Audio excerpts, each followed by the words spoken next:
السلام عليكم ورحمة الله. برزة كان باجيك فلسطين داجيك لليان بريطانيا كانوا أم كاتا كهاتن لقوناغي داجير كري سربازية بيوسيان بوابو بالروية سايشوا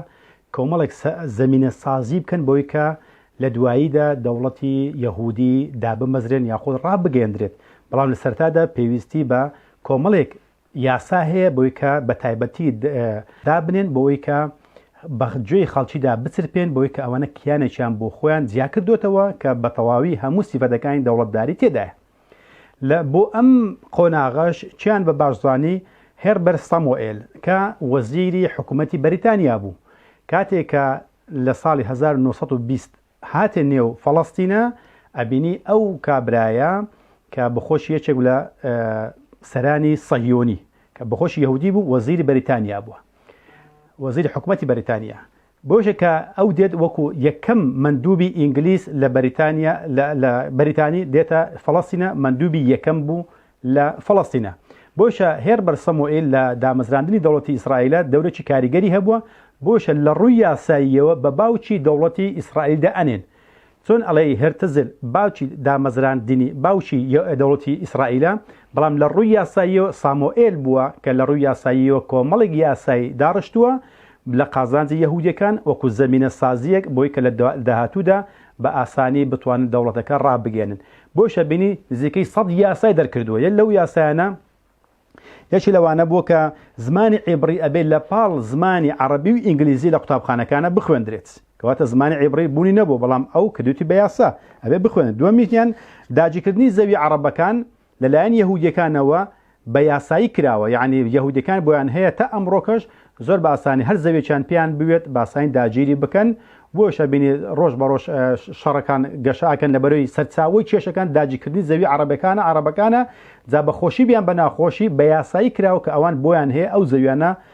داگیر بکەن. جا بزان لە ساڵی 1920ەوە ئەم داگیرکەری دەستی پێکردووە و یاخۆت شتی تری ئینشاڵڵا باس دەکەین کە نەک لە ساڵی 1948ەوە لە ساڵی 48 کە دەوڵەتەکە ڕاگەیەندرا ئەمە قۆناغێکی تر بوو، بەڵام باسی قۆناغی بەر لە دامەزرانی دەوڵەتی ئیسرائیلەکەن زەمینە سازیەکەی باسەکەن جارێ. سێمیشتان ئەوە جیاکردنەوەی خوێندن و خوێندنگای یەهودی لە فەڵەستینەکان، یعنی نەک لە پاڵ زمانی عەرەبی زمانی ئینگلیزی و عەرەبی عیبری بخوێندرێت، بەڵکو ئەوان بە خۆیان خوێندن و خوێندنگای خۆیان بە تایبەتی هەبێت جگە لە قوتابخانەکانی ترێکە لە نێو عەرەبەکانە بێکواژن، بەڵام لەگەڵ نێو عەرەبەکانیشا بێ با بڵێن ئەگەر چەندی یەکە بێ زمانی عەرەبی زمانی عیبری بخوێندرێت. بۆشە ئەبینی تا ئێستا کە عەرەبەکان بزمان عیبریان زۆر باشە بۆ چونکە لە قوتابخانە ئەخوێندرێت. برادرم هەیە فەڵەستینی عیبرەکەی زۆر باشە. بەرحاڵ چوارەمیشتان دامەزراندنی چەند وەزارەتێک وەکو وەزارەتی وەزارەتی ئاوەڕۆ کارەبا ئیشغال، ئەمانە کۆمەڵێک وەزارەت بوون کە دامەزراندن بۆ ئەوەی کە بە تەواوی سەرچاوەکانی ژیان و شەڕ بەدەستی ئەوانەوە بێت. لە هەمووشیان خەتەتر ئەوە بوو کە جەیشێکی تایبەتی دروست کرد بە یەهودیەکان کە هەموو یەهودیەکان جیا کردەوە لە جەیشی بەریتانی، کە دوایەکە ئەم جەیشە بوو بە سەرەتانێک بۆ بەریتانیا دوای ئینشاڵڵا کە باسیەکەین کە چۆن بەرەنگاری ئەوانش بوونەوە چەندەهایان لە بەریتانیەکان کوشت لە کاتێکە ئەوان پشتیان گرتن و ئەوان گەوریان کردن ئەوان لەگەڵ خۆیان هێنان لە هەمان کاتیشدا چۆن بەرەنگاری ئەوان بوونەوە تاوایان لێکرد لە ساڵی 48 کاتێکە دەوڵەتیان ڕاگەیاند ئەویان هەروە دەرنان. ئاگادار بن ئەمەش شتێکی زۆر گرنگە پێویستە بیزانین کە چیان لە خاوەن ماڵ کرد کە ئەوان داگیریان کرد، بەڵام با بڵێن بەریتانیا بۆی داگیر کرد و دوای چیان لەوان کرد و ئینشاڵڵا داهاتوودا باسیەکەین. لەگەڵ ئەوەشا بینی سەموئێل کاتێک کە هاتە وێندەرێ ئەم یاسایانە و کۆمەڵێک یاسای تری داڕش کە هەمووی لە بۆ زەمینە سازیەک بۆ دامەزرانی دەوڵەتی یەهودی ئەوەش بوو کە وتی من ڕوحی وعدەکەی بەلفۆر جێبەجێکم. وعدەکەی بەلفۆر چییە؟ بەلفۆر کاتێک لە ساڵی 1970 کە وەزیری دەرەوەی بەریتانیا بوو بەوەی کە وعدێکی بابنامەیەکی نووسی بۆ ڕۆتشیلدی نووسی، خۆستان زانن ڕۆتشیلد یەهودی بوو و یەکێک لە سەرانی دامەزرانی دەوڵەتی سەهیۆنی ئیسرائیلی بوو. نامەیەکی بۆ نووسی بەوەی کە مەجلیس وزەڕا بە کۆی دەنگ بڕیاریدا وعدی داوە کە دەوڵەتێکان لە فەڵەستین بۆ بنیات بنێ. ئەم نامەیان ئەم وعدەی بەلفۆڕە ئێستا وەکو شانازیەک لە ماڵەکانی خۆیان هەڵیان واسیوە نەوەکانی بابلێن ڕۆتشیلد هەتا ئێستاکەش بابلین هەڵیان واسیوە وەکو شانازیەک بەوەی کە تەواوی مەجلیسی وزەڕا بڕیاریان داوە وعدیان داوە بەوەی کە دەوڵەتێک بۆ یەهودیەکان لەسەر خاچی فەڵەستین دا ئەمەزرێنن بۆشە بینی ئەڵێ من هاتوومە کە سەموئێل ئەڵێ ڕوحی وعدەکەی بەلفۆر جێبەجێ ئەەکەم ئەمانیان ئەمانە و کۆمەڵێک یاسا و ڕێسای تریان داڕشت کە هەمووی لە مەسلحەتی یەهودیەکان دابوو و بیریشمان نەچێت سەموئێل کە باسم کرد بە باوکی ئیسرائیل دا ئەندرێت لە ڕووی یاساییەوە کام ناوەتان لەبیر نەچێ جگە لەوەشە ئەبینی کاتێک ئەم یاسایانیان داڕشت و چەندەها یەکەی نیشتێت جێبوونیان دامەزران بنیاتنا و چەندەها یەهودی تریشان هێنا هەر لە ساڵی 1920 ئاگادار بن چەند ڕێکخرا چەند گڕۆپێک دروست بن گڕۆپی تیرۆریستی دروست بوون کە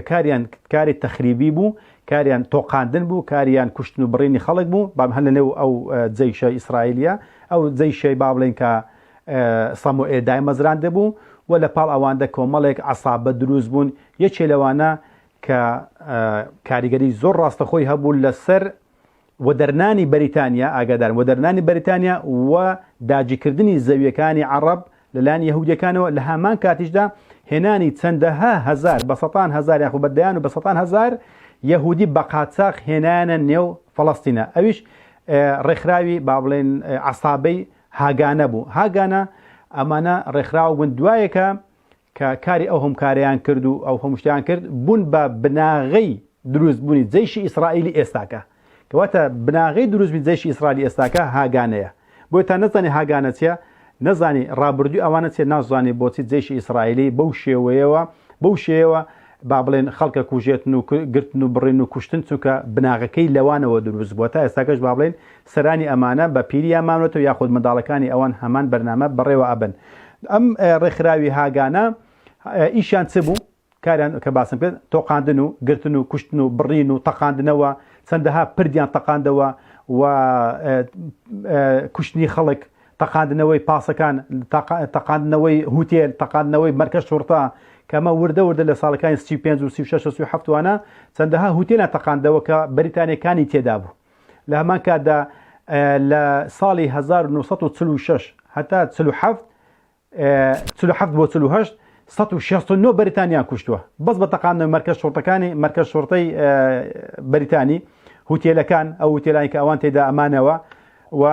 لەسەر ڕێگاوبانەکان سکە قیتار پرد ئەوانیان هەر هەموو تەقاندنەوە کاری ئەوانە کاری تیرۆری و کاری تیرۆریستی بوو و کوشتن و بڕینی عەرەبەکان و حتا یەک لەو قەسابخانانەی کە ئەنجامیاندا کە زۆر مەشهورە قەسابخانەی دێری یاسینە کە مەشهورە لە نێو فەڵەستینیەکانە کە نزیکەی 350 نەفەریان لەو گوندە هەر هەمویان گوندێکی بچووک بووە هەر هەمویان قەت و عام کردووە سەریان بڕینون بۆ ئەو تۆقاندنی گوندەکانی دەوروبەری خۆیان بۆی کە ئەو مەنتیقانە چۆل بکەن و هەڵبێن و لە ترسی ئەوەی کە عەسابەی با بڵێن عەسابەی ئەو گڕۆپە تیرۆریستەی هاگانە نێت ئەوانش وەکو گوندی دێری یاسین هەمویان قەت و عامکە سەریان ببڕێت ئەمە کۆمەڵێک کار بوون ئەیان کرد کە ڕۆژانە و شەوانە کاری ئەوانە تۆقاندن بوو یەکەم جار لە عەرەبەکانیانەدا دوای ئەوە کە زانیان دەستیان بڵا بۆ تۆ جێشەکان سەبر زیادی کردو خەڵکیان بە قاچاق هێناوەتە نێو یەهودیەکانە بە قاچاق هێنا ناو فەڵەستینە چونکە بەریتانیا ڕێگای نادە بەو شێوەیە زۆرە بێت تا یەکەی نیشتە جێبوونیان بۆ دامەزرێنێ بۆیان دروست دەکات بەڵام ئەوان بە شێوەیەکی عەشوایی ئەیانوێت هەر بە عەنتەڕی خەڵکەکە بێنن و ئەمەش جێگای نیگەرانی بەریتانیا بوو چونکە هۆسە دروستە بوو شەڕ دروستە بوو ئینتیفاضە دروستە بوو خۆپیشاندان دروستە بوو بۆی کە ئەم شتە دروست نەبێ وردە بەنیهێنی بیانهێن یاخود لە ڕووی یاساییەوە بێت دامەزرێنی بەڵام جەماعەتی هاگانە گرنگیان بەوە نادا زۆر بە عەنتەڕی زۆر بە بێمنەتانە و ئەم کارانیان نەکرد و هەر شتێک هات پێشیان بە تەقینەوە بە کوشتن و بڕین و بە تۆقاندن ئەم کاریان جێبەجێ کرد و هێناوە حتا بیرمان نەچێت جارێکیان با بڵێن 1400 سەرنشینی یەهودیان لە نێو سەفینەیەکە هێنا بۆ فەڵەستین بۆی کە لێوەندەر دایان بمەزرێن و یەکەی نیشتە جێبوونیان بۆ دروست بکەن بەڵام بەریتانیا گوتی نابێت بەو شێوەیە ئەوە هەموو ڕۆژێت بە هەزاران بێت ئەبێ بە تەدریزی بێت گوتی ئەبێ بگەڕێتەوە ئەم سەفینەیە 1400 یهودی تێدا بوو هەستان بە تەقاندنەوەی ئەو سەفینەیە بزانم چیان کردووە لە ئەنجامی ئەم تەقینەوەیە 140 نەفەر لە یەهودەکان کە سەرنشینی ناو سەفینەکە بوو ئەبینی تەقاندیانەوە و ئەو 140 نەفەرە مردن ئەو کاین تریش بە پەلەپەل دایان بەزاندن بەر لەوەی کە سەفینەکە نقوم بێت غەرق بێت ئەوە هەر لە مینایەکانی لە حیفا لە شاری حیفا لە فەڵەستینە بزانە چیان کردووە حتى هاوڵاتەکانی خۆیان کوشتونە بەس بەوەی کە پیلانەکەیان سەر بگرێت درێغیان بەو نەکردووە چ یەهودی بکوژن چ بەریتانی بکوژن چ عەرەبەکان بکوژن چ خەڵکی گوندی دەریاسین و گوندەکانی دەوروبەری تریشیان یعنی ئەمە لە مێژوودا مەشهورە حتى بە خۆیان قسە ناکەن ئاگادار بە یعنی وەنەی بڵێ شتێک ئەمە باز بکەین بڵێن ئەمە شاراوە بێت ئەمە هەموو کەسێک بزانێت تاریخی گڕۆپی هاگانە بخوێنێتەوە ئەبینێت ئەو هەموو قەت و عامیان ئەنجام داوە بۆشە لە بەڵگەنامەکانی حکوومەتی بەریتانیا هاتووە ئەڵێ لەو ماوەیەدا کە هەتا بەریتانیا لە ساڵی 1940 دەرچوو ئەڵێ زیاتر لە 5,000 کاری تیرۆریستیان بەرامبەر ئەنجام درراوە لەلایەن ئەو گروپە و هەندێک گروپی تریش هەبووینە کەواتە عنی گروپە تیرۆریستەکانی یەهودیەکان لەو ماوەیەدا زیاتر لە 5,000 کاری تیرۆریستیان ئەنجامدا و بە کوشتن و بڕین و تەقاندنەوە و وتێل و حتا نامەیان ناردووە بۆ دەسەڵاتدارانی بەریتانی هەر لە نێو فەڵەستینە ئەبینی تەقاندویانەوە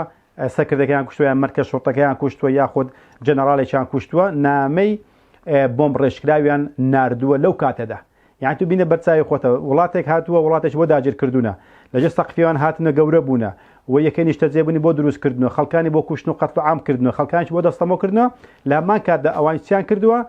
لە هەردووچیان داوە هەم لەو کەسەی داوە کە پشتیوانی لێکردونە هەم لەو کەسانیان داوە کە ڕێگریان لێکردونە کەواتە وەفایان بۆ هیچ لایەک نەبووە یعنی پرسیارێکە لەوەدایە معقول نییە تۆ کاتێک جێگا دەستی خۆت دۆزیەوە ئیتر پەلاماری ئەو کەسە بدەیت کە یارمەتی داوی بەڕاستی ئەمەش لەسەر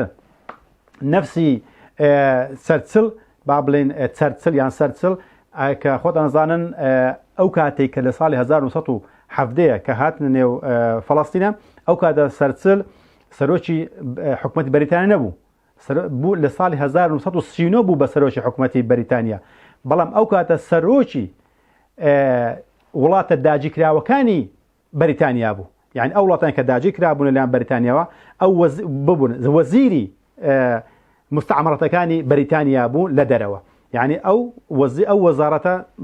تایبەت بە بۆ وڵاتانەی کە داگیرکەر بوون وەکو فەڕەنسا وەکو بەریتانیا بۆیە وەزیرێکی تایبەتیان هەبووە بۆ ئەو وڵاتانەی کە داگیر کراون لەلایەن وڵاتەکەی خۆیانەوە بۆی ئەو کاتە سەرچل با بڵێن وەزیری وڵاتە داگیرکراوەکان بووە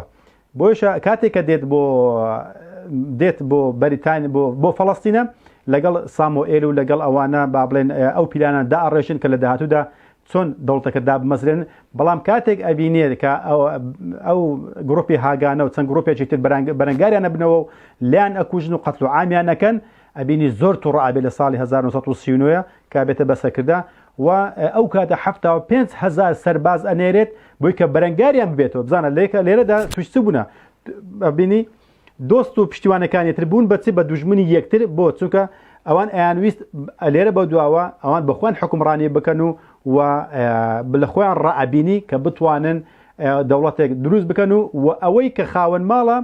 ئەوانش بکوژن ئەوەی کە هاریکاریان بۆ ئەوانی هێناوکە بەریتانی ئەوانش بکوژن بۆ دەریان نێن بۆش ئەتوان پاشۆ کە ئەو جێگان تەقاندەوە بابن وەزارەتی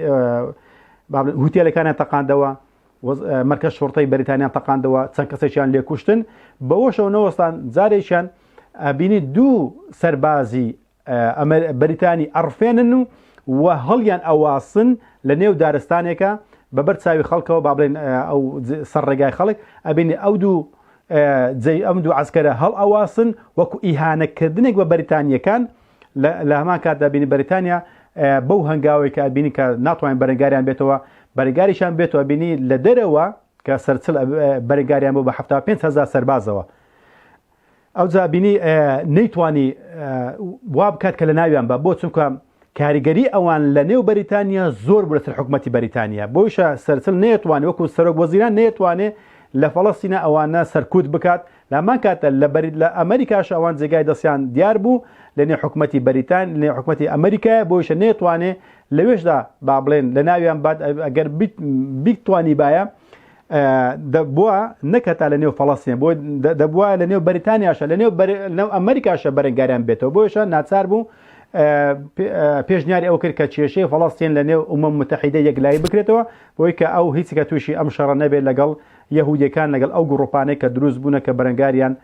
بۆتەوە لە نێو فەڵەستینە بۆشە زۆر تووڕە بوو لیان بەڵام نەشی توانی لە ناویان باد یاخود دایان بمرچێنێتەوە بۆشە بە ناچاری ئاگادار بن بەریتانیا ناتوانێت بڵێن دەرچوو ئەتوانێت بڵێن وە دەریان نا چێ وە دەریان عەرەبەکان نا بەڵکو هەر یەهودیەکانی کە بەخۆی هێنابوونی و دەریان ناو زۆر بەسە شۆڕی بە ملکەچی و بە زەلیلی لە نێو فەقاشی فەڵەستینە دەرچوون مەیدانەکان بە تەواوی چۆل کرد بۆ گروپی هاگانە بە تایبەتی دوای ئەمەش بوو بە دروستبوونی جەیشی ئیسرائیلی ئەمڕۆکە کە هەیە کەواتە هاگانە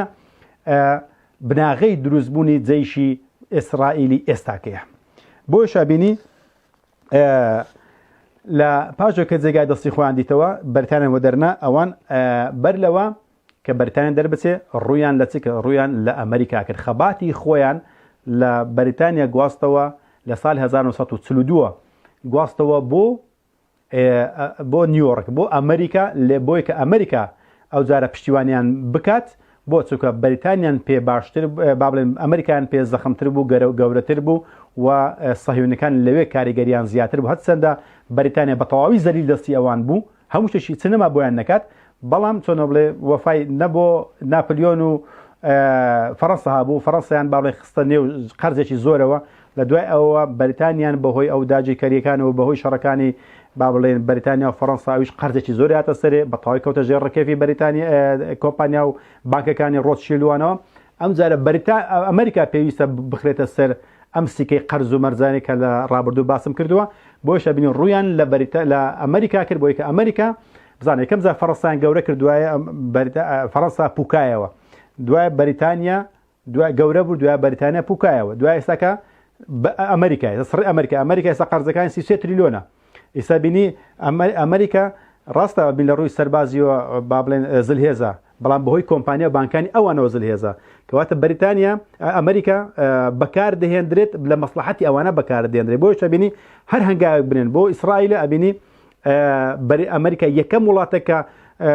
کەشتیگەلێکی ئەنێرێ بۆ وێندەرە و یارمەتیاندا بە مادی و مەمعنە و یارمەتیاندا بۆ چووکە بە تەواوی لە ژێڕکەفی خۆیاندایە هەرچەندە فەڕەنسا و بەریتانیاش لە ژێڕکەفی ئەوەندانە بەڵام بەریتانیان بە ئەمریکان ئێستاکە گەورە کردووە بۆی کە ئەمریکا وەکو پاشای جیهان وەکو کلکەکانیشی وەکو بەریتانیا و فەڕەنسا ئەوانەش ئەبینی لە دوای ئەوەوە دێن و ناچارن بەخۆتە و ئەنەوکەڕ هەن بەخۆشی بە ناخۆشی بین شوێنی هەنگاوەکانی ئەمریکاکەون و ئەمریکاش شوێنی هەنگاوەکانی خاوەن دۆلارەکەی کە ڕۆتشیلدە و خاوەن بانکەکەش هەر ڕۆتشیلدە و کۆمپانیا مەزنەکانی تەقەمەنیش ئەبینی 160 کۆمپانیاکانی ئەمریکا تەقەمەنی ناگادار بن زۆر هەمووشی چەند بنەماڵەیەکن و وەکو باڵنە بنەماڵەکانی سەرانی سەهیۆنی بە تایبەتی ئەوانەی کە لەگەڵیشان ئیشەکەن ئەبینی هەر لە ژێڕکەفی ئەوەندانە بۆ چونکە پارە هەر گرنگەکە کە دۆلارەکەی چاپەمەنیەکە و هەم بانکەکە و هەموو دام و دەستگاکانی باڵێن ئەو بانکانەی جیهانیانەی کە لە ژێر ڕکێفی بانکی احتیاطی ئەمریکانە هەر هەمووی ئەوانە بەڕاستە خۆیان بە ناڕاستەخۆ بینی هەر هەموو لە ژێر ڕکێفی ئەوەندایە بۆشە پارە دراوی عێراقی هەر لە ژێر ڕکێفی ئەوەندای لە ساڵی 2023 لیرە هەر لە ژێڕکەفی ئەوەندایە یۆڕۆ هەر لە ژێڕکەفی ئەوەندایە هەموو دراوەکان زیانە عین سەتا نۆتی دراوەکان زیانتوانە بڵێم لە ژێڕکەفی ئەوەندایە بە تایبەتی 160 یەدەجی حکوومەتەکانی جیهان 160 یەدەکانیان دۆلارە دۆلار هیچی ئەوانەیە بۆشە بن هەموو وڵاتەکان ناوێرن زۆر قسە بکەن یاخود بە شێوەیەکی یەکلاکەرەوە قسە بکەن لەسەر غەزەیە بۆ چونکە دراوەکە لە ژێر ڕکێفی ئەوەندایە یعنی بێ وا بکەن نەشی بستێ نەکەباب یعنی نەدڵی ئەوان لە خۆیان بڕەنجێنن نەدڵی ئەوەلاش لە خۆیان بڕێزێن شەقام لە برێ شەقام هەمووی تووڕێیە ئەو سەیر مەکە لە ئەمریکای ڕابێتاگات ئەڵمانیا و بەریتانیا و فەڕەنسا و هەر هەموو وڵاتەکانە بینی میلەتەکە هەر هەمووی ناڕازیە بۆ تۆپبارانێک و کوشتن و کوشتارەی کە ئیکا بەڵام ئەبن حکوومەتەکان هەر هەموو قسەکانی وەکویەکە ئەبێ دەرگاکە بکرێتەوە ئەبێ ئەو خۆراکەکان بدرێ بە هاوڵاتیەکان ئەبێ داو دەرمان بگەێنرێتە دەستی پەککەوتەکان و لێ قەوماوەکان و بریندارەکان و ئەبێ ئەو شەڕ ڕابوەستێ هەر هەموو قسەکانیان یەکە بۆ چونکە ئەبێ قسە بکەن ئەبێ گشتگیر بێت نەک یەکلایەنە بێت بۆشە خۆشەویستەکان بۆ چونکە ئەوانە بە تەواوی قورجی ئەو وڵاتانیان گرتنە مەگەر ئیلا وڵاتێکە بەڕاستی زۆر بەغیرەت بێت میلەتەکەی با بڵێن وا پەروەردەکرد بێ کە بەرەنگاری دراو بێتەوە بەرەنگاری بانک بێتەوە منەتی بەشتان نەبێت لەسەر پێکانی خۆی بوەستێ بە عیزەتەوە قسە لەسەر بابەتەکە بکە ئەمەشان ئەم وڵاتانە ئەبێ پەنجەی دەست بژمێردن کە ئەو نەوع غیرەت و یاخود ئەم ناحەقی کە بەسەر جیاندا بڵاو بێتەوە لێ نەگەڕا ببێت بێتە نێو وڵاتەکەی خۆی وەکو کۆمپانیەکانی ئەمریکی و ڕۆژ ئاوا یاخود دراوی دۆلار و بانکەکانی جیهان بەرحاڵ کەواتە ئەتوانین بڵێن با بڵێن ساموئێل لە ڕووی یاساویە باوکی دامەزرێنی دەوڵەتی ئیسرائیلە ئەم هەنگاوانە شینان و تا ئێستاکە ئەم هەنگاوانە بەڕێ ئەکرێن و لەسەری ڕۆیشتنەوە ئەم هەنگاوانە بوون بە دامەزرانی دەوڵەتی ئیسرائیل لە ساڵی 1940 بۆشە بینی هەر لەسەر ئەم بڕیارانە ئەبین لە ساڵی 1925 بەریتانیا چەند بڕیارەشتی دەرکردە وزارە ئەبی یەک لەو بڕیارانە ئەبین وتی یەکەمیش ئەبێت 33801 نەفەری تر یەهودی بە یاساییەوە ئەبی بهێندرێنە نێو فەڵەستینە و لە هەمان کاتدا جنسیەی فەڵەستینیشیان پێ بدرێت یعنی یەکسەر دێن و یەکسەر جنسیەیان پێ بدرێت دووەمشت دروستکردنی 13 یەکەیتری نیشتەجێبوون بۆ ئەو خەڵکانە سێەم تەل ئەبیب سەربەخۆی خۆی وەربگرێت یعنی بە تەواوی تەل ئەبیب و ئەو ناوچەکانی دەوروبەری خۆی بە تەواوی یەکلایی بگرێتەوە و ئەوانە بە تەواوی سەربەخۆی خۆیان ڕابگەن و یعنی مەکتەب و قوتابخانە و خوێنەرگا و زانکۆی زمانی خۆیان هەر هەمویان تایبەتی خۆیان هەبێت وەزارەتەکانی خۆیان هەبێت بەڵام هەر لەژێر ڕکێفی دەوڵەتی بەریتانیا تا ئەو کاتە هەمات کاتیشدا بنکردنەوەی جامیعەی عیبری بە ئامادەبوونی سەرانی سەهیۆنی کە جنرال ئێدمۆند بوو با بڵێن جنرال ئێدمۆند کەسی یەکەمی حکومەتی بەریتانیا بوو لەوێندەرێکە یەکەم کەس بوو هاتە نێو جنرال ئێدمۆند ئێلەمبی کە ئەو هات فەڵەستینی داگیر کرد و لەما کادا کە حاکمی و کاتە ساموئێل بوو بە حاکمی یەکەمی فەڵەستینە ساموئێل بەخۆی لێ ئامادە بوو بەلفۆڕیش وەکو میوانی جامیعەکە لەوێ ئامادە بوو لەما کاتە ڤایتسمان سەرۆکی ڕێکخراوی سەهیۆنی جیهانی ڤایتسمان ئەویش لەوێ ئامادە بوو کە ئەمانە لەوێندەردا جامیعەی عیبری یان ڕاگەیاند لە تەل ئەبیبە ئەبینی ئەمانە کۆمەڵێک یاسا و ڕێسام و کۆمەڵێک هەنگاوی گەورە بوون بۆی کە بە تەواوی زمینە سازی بکرێت کە وەکو حکومەتێک وەکو کیانێکی یەکلاکەرەوە و هەرێمێکی جیاواز میحوەڕێکی جیاواز یەکلایی کرابووە بۆ دامەزراندنی دەوڵەتی ئیسرائیل ئەوە بوو لە ساڵ 1940 دەوڵەتەکان ڕاگەیاند بەڵام خۆشەویستەکانم تا 1920 کاتێک کابینی ئەم هەموو نەحەقیان بەرامبەر کرا ئەو کاتا بینی بۆ جاری یەکەم عەرەبەکان خۆپیشاندانیان کرد هەتا ئەو کاتە خۆپیشاندان نەبوو چونکە شتەکان لە بەرچاو دیار نەبوون شتەکان بەنهێنی بوون یعنی چۆن بڵێ یەهودیەکان کە بێکەوە ئەژیان لەو کاتەدا تا ئەو کاتە ئەبینی کردن و فرۆشتنی زەوی و زار هیچ کێشەیەک نەبوو هەروەک چۆن لە کوردستانە یەهودی مەسیحی یەزیدی خان و بەریان لێکتە کڕیوە بەبێ ئەوەی کە هیچ پلانەکە بێت وەکو دانیشتوانی ئەم نیشتیمانە مامەڵیان بێکەوە کردووە بەڵام لە ساڵ 1920 کاتێکە بۆیان ڕوون بووە ئەو هەموو خاکە داگیر کرا ئەو هەموو یەکەی نیشتەجێبوونە بنیاندرا ئەو هەموو یەهودی هاتوونەتە نێو وڵاتەکەیانە